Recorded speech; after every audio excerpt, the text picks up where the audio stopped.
Saudara-saudaraku, hari ini banyak dari kita sedang berjuang keras.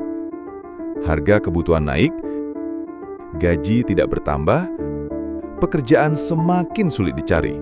Rasanya dunia ini makin menekan. Tapi percayalah, menyerah bukan pilihan.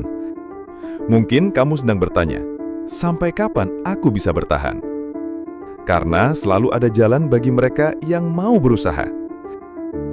Dalam video ini, kita akan membahas bagaimana cara tetap kuat, tetap bertahan, bahkan bisa bangkit di tengah ekonomi yang solid. Bagian pertama, kenali realita. Kita tidak bisa menutup mata. Krisis ekonomi memang nyata. Uang terasa cepat habis. Kebutuhan makin banyak. Dan kadang penghasilan terasa tidak cukup. Tapi ingat, menghadapi kenyataan bukan berarti kalah. Justru dengan menerima realita, kita bisa mulai mencari solusi. Langkah pertama adalah berhenti menyalahkan keadaan. Jangan lagi berkata, kalau saja harga tidak naik. Kalau saja aku punya kerjaan bagus. Karena semua orang sedang menghadapi situasi yang sama. Yang membedakan adalah bagaimana kita merespons. Ada yang tenggelam dalam keluhan. Ada juga yang menjadikan krisis ini sebagai alasan untuk bangkit. Bagian 2. Atur ulang keuangan. Tips pertama untuk bertahan adalah mengatur ulang keuangan.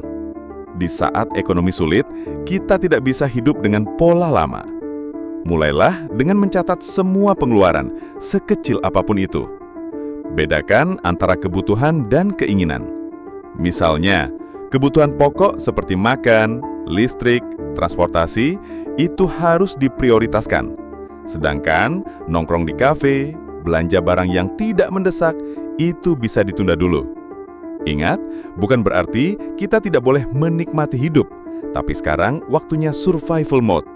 Kita harus pandai mengendalikan uang, jangan biarkan uang mengendalikan kita. Bagian 3, cari sumber penghasilan tambahan. Tips berikutnya adalah berpikir kreatif untuk menambah penghasilan. Di zaman sekarang, peluang itu selalu ada, hanya saja sering kita abaikan. Kalau kamu punya keterampilan, gunakan. Bisa memasak, coba jualan makanan online.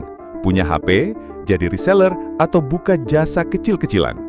Bisa mengajar, jadi tutor online.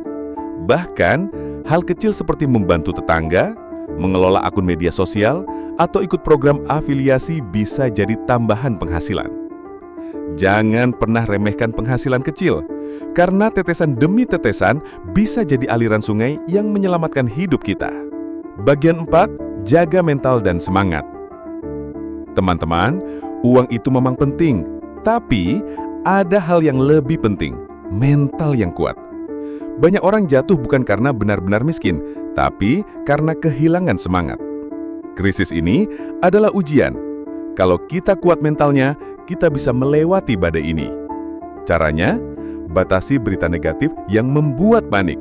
Perbanyak doa dan syukur, serta kelilingi diri dengan orang-orang yang mendukung. Ingat, kita tidak sendirian. Ada banyak orang yang berjuang sama seperti kita. Jadi jangan merasa paling menderita. Bagian 5. Jadikan krisis sebagai kesempatan. Sejarah membuktikan, banyak orang besar justru lahir dari masa krisis. Karena krisis memaksa kita berpikir kreatif, keluar dari zona nyaman, dan menemukan potensi baru. Mungkin saat ini terasa berat, tapi siapa tahu, inilah titik balik yang membuat hidupmu lebih baik.